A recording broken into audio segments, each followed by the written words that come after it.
Esta es una historia realista y conmovedora sobre el silencio, el sacrificio y el amor que no supo decirse a tiempo. Un relato que nos recuerda que ser fuerte también es sentir.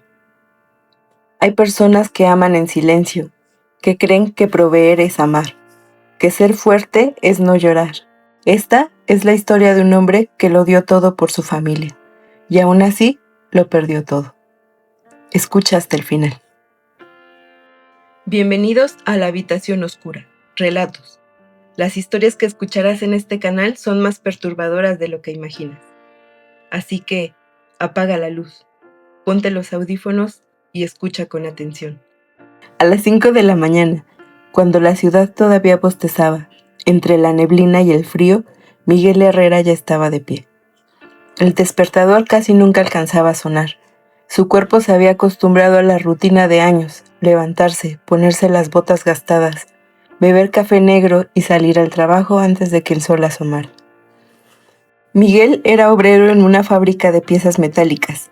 El ruido de las máquinas era constante, un zumbido pesado que se metía hasta los huesos. Ganaba poco, lo suficiente para mantener lo básico: renta, comida, útiles escolares para sus 3 hijos. En su casa lo esperaban sus 3 hijos: Diego, el mayor, de 12 años, Sofía, de 9, y el pequeño Mateo, que apenas tenía 6 años. Y Laura, su esposa, desde hacía 14 años. Miguel siempre pensó que era un hombre fuerte. No lloraba, no se quejaba, trabajaba. Para él, amar era eso: llegar cansado pero con dinero para la comida, arreglar una llave que goteaba, comprar un pastel pequeño en los cumpleaños, reparar los zapatos de los niños con pegamento cuando no alcanzaba para comprar unos nuevos.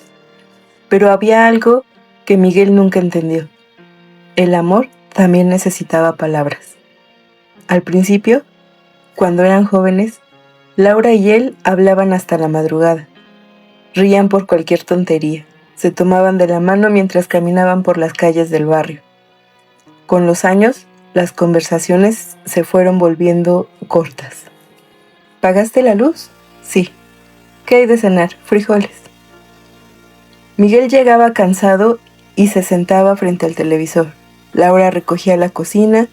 Entre ellos empezó a crecer un silencio invisible. No fue de un día para otro, fue lento, como una chispa que se va apagando sin que nadie se dé cuenta. La noche que cambió todo parecía una noche cualquiera.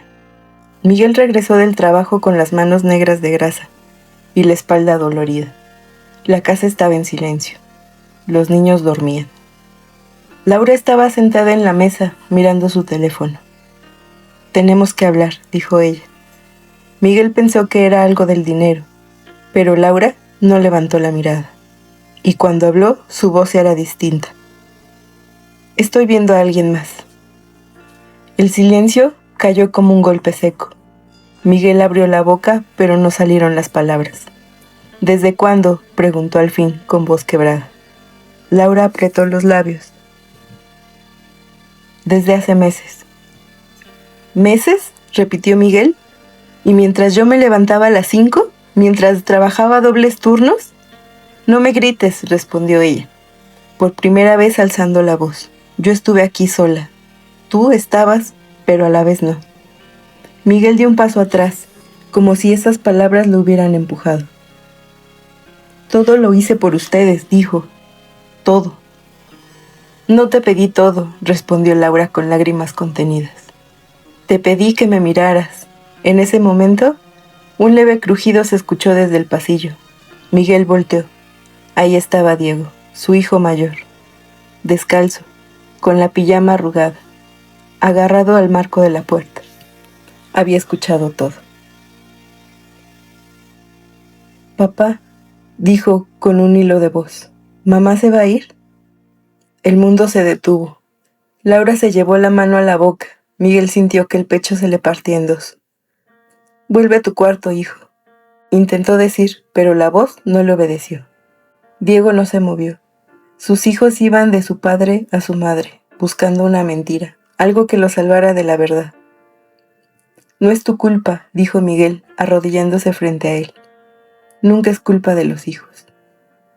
Diego lo abrazó fuertemente, demasiado fuerte para un niño de 12 años. Y en ese abrazo, Miguel entendió algo terrible. Su hijo había tenido que crecer esa noche. Laura miró a los ojos a Miguel y dijo: «No pasó de un día para otro, Miguel. Yo intenté, muchas veces, pero tú siempre estabas trabajando o demasiado cansado para verme». Miguel quiso decir algo, pero no encontró palabras, porque en el fondo sabía que era cierto. El nombre del otro hombre era Daniel. Trabajaba en una tienda del barrio. Tenía tiempo para escucharla, tiempo para reír, tiempo. Algo que Miguel siempre creyó que no podía darse el lujo de tener. «No te culpo», dijo Laura. «Sé que haces todo por nosotros, pero yo dejé de sentir que te importaba». Miguel sintió una extraña opresión en el pecho. No era enojo, era algo peor. Era darse cuenta de que quizá había estado equivocado todo este tiempo. «¿Y los niños?», preguntó con voz baja. Laura respiró hondo. «Se quedarán contigo». Esa fue la parte que más le dolió. No porque no quisiera a sus hijos, los amaba más que a su propia vida, sino porque en ese momento entendió que Laura ya había tomado una decisión desde hacía mucho tiempo. Laura se dio la vuelta, llorando en silencio. La discusión había terminado, no porque se hubiera dicho todo, sino porque ya no quedaba nada que decir. Las palabras quedaron suspendidas en el aire. Laura se fue 2 semanas después. Metió su ropa en 2 maletas viejas, besó a los niños con lágrimas en los ojos y se marchó. La puerta se cerró con un sonido seco. Y la casa quedó diferente. Más grande, más fría. Los primeros meses fueron los más duros. Miguel trabajaba todo el día y por la noche ayudaba a los niños con la tarea. Aprendió a peinar a Sofía para la escuela, a cocinar arroz sin que se quemara, a revisar que Mateo se lavara los dientes. Diego, el mayor, trataba de ser fuerte. Una noche, mientras lavaban los platos juntos, el niño preguntó: «Papá, ¿mamá ya no va a volver?». Miguel tardó unos segundos en responder: «No lo sé, hijo». Fue la primera vez en muchos años que sintió ganas de llorar. El barrio comenzó a murmurar cosas, que Laura se había ido con otro, que Miguel no había sabido cuidar de su mujer, que la pobreza siempre rompía las familias. Miguel escuchaba todo eso mientras caminaba hacia la fábrica, pero ya no respondía, solo caminaba. Una madrugada, mientras preparaba el café, Sofía entró en la cocina medio dormida. «Papá», dijo abrazándolo por la cintura, «¿estás triste?». Miguel miró la ventana. El cielo comenzaba a clarear.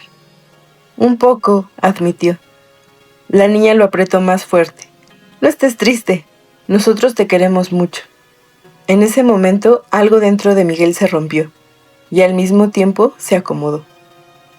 Por primera vez entendió algo que nunca había comprendido. Había pasado la mitad de su vida tratando de ser fuerte, pero ser fuerte no era aguantarlo todo en silencio. Ser fuerte también era sentir. A veces, por las noches, cuando los niños ya duermen, Miguel se queda sentado en el sillón mirando al techo. Piensa en Laura, en lo que fueron, en lo que pudieron haber sido. Sabe que cometió errores. Sabe que dejó que la chispa del amor se apagara mientras luchaba por pagar las cuentas. Y ese pensamiento pesa mucho. Pero cada mañana, cuando el despertador no alcanza a sonar y los primeros rayos del sol entran por la ventana, Miguel se levanta otra vez, se pone sus botas, prepara el desayuno para sus hijos y sale a trabajar. Porque aunque el amor a veces se rompa, la vida, como el sol de cada día, siempre vuelve a empezar. A veces creemos que amar es aguantar en silencio, trabajar, cumplir, resistir. Pero el amor no siempre se rompe por falta de sacrificio. A veces se rompe por todo lo que nunca se dijo, por miradas que se aplazaron, por abrazos que se dejaron para después. Que esta historia nos recuerde algo simple, pero esencial. Ser fuerte no es callar lo que duele, sino atreverse a sentir, antes de que sea demasiado tarde. Gracias por escuchar esta historia en La Habitación Oscura, Relatos. Suscríbete para descubrir más contenido, porque cuando se apagan las luces, las historias despiertan.